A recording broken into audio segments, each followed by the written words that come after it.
In order to build a very strong application and to increase your chances of matching, it is crucial that you know if there are any red flags in your application so that you can address them. So in this video, we'll be focusing on what program directors consider to be red flags in your application. So some of you might be wondering, what exactly are red flags? Well, it's basically warning signs that let program directors think that, hey, maybe this applicant is not the best fit for our program, or we should be very concerned about them. This can significantly reduce your chances of matching and landing that interview. So it's very important that you identify any potential red flags in your application so that you can plan your solid application strategy. So essentially, red flags can cause applicants to have very few interviews, no interviews at all, or not to match in the main match or in the SOAP. And we can break down the types of red flags into three major groups. First, let's talk about the most common red flag, and those are academic red flags. So we have to talk about the USMLE or COMLEX scores. So why would these consider to be red flags?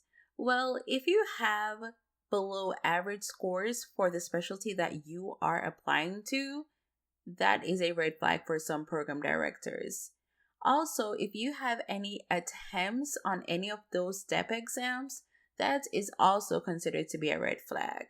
The reason why a low USMLE score or USMLE attempts are considered to be red flags is because program directors consider those factors to be a strong predictor of struggling to pass later exams.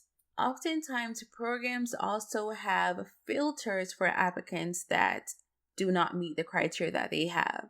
So let's say that a program only wants persons with a Step 1 score of 220 and above.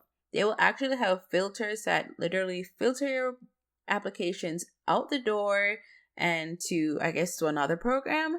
And yeah, you won't be considered because of those specific filters.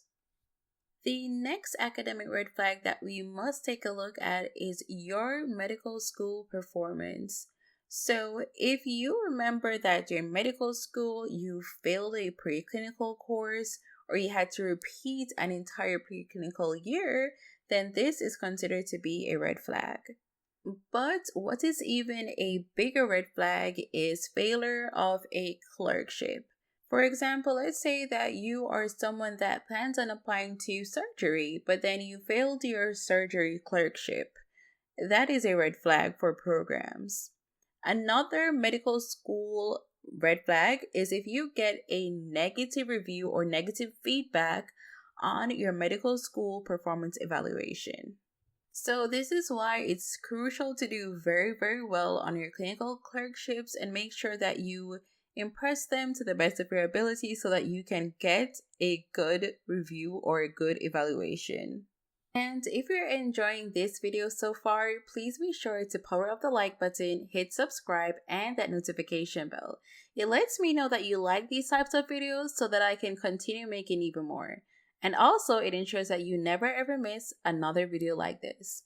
Now let's move on to the second group of red flags that can be in your application. And that group talks about gaps. So if you have any gaps in your CV, like gaps in your medical school training, or if you're an IMG, gaps in your post-medical training.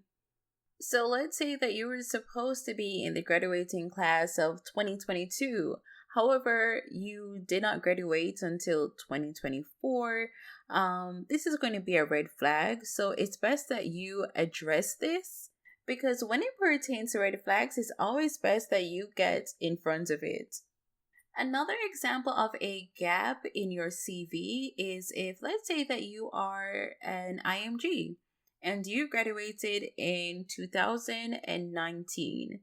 However, there's not anything on your CV until you apply in the year 2021, right?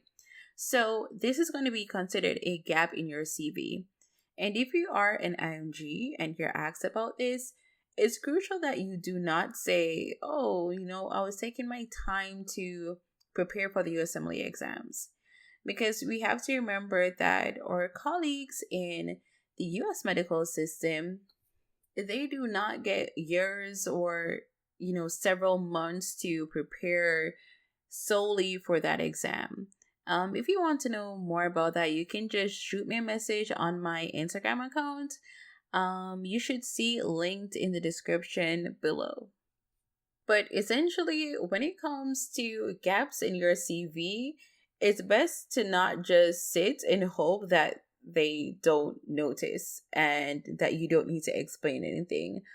Always identify these red flags and always be prepared.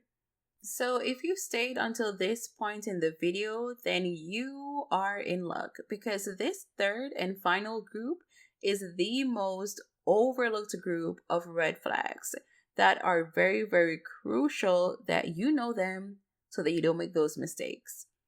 And those red flags pertain to red flags in your ERAS application.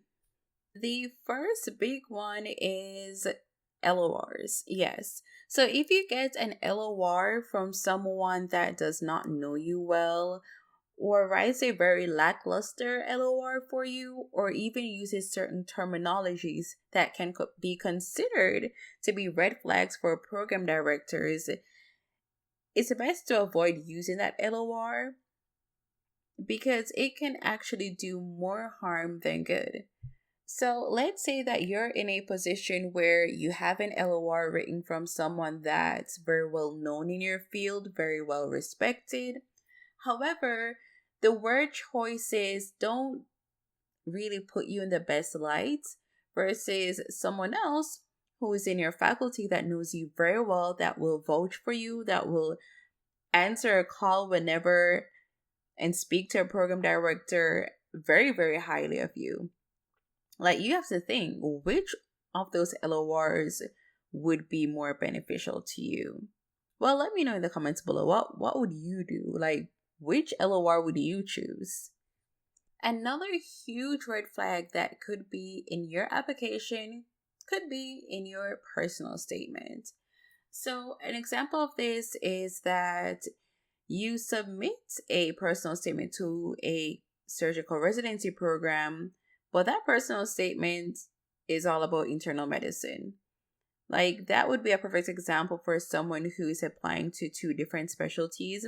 It's very important that you don't make the mistake of sending out the incorrect personal statement to a program. Well, let's say that you have an applicant that's interested in family medicine and they really want to go to a family medicine residency program in Georgia. And they write this wonderful essay geared towards the state of Georgia and that specific residency program, but they accidentally send it to another program in Arkansas or New York.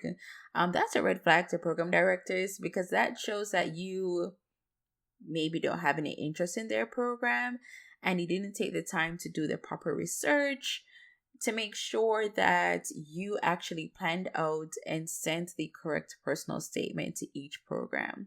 Another example is having grammatical errors or spelling errors. That's a red flag as well, because that shows that you did not take the time to really dedicate your time to the personal statement, making sure that it's well thought out, well written, and will basically put the best foot forward so that program directors are intrigued by you and want to offer you that interview. If you have any questions or concerns, please be sure to leave them in the comment section down below, or you can just reach out to me on my Instagram account. And like I said, I'll be sure to link it in the comment section or in the description below. But if you enjoyed this video, please be sure to power up the like button, hit subscribe, and that notification bell.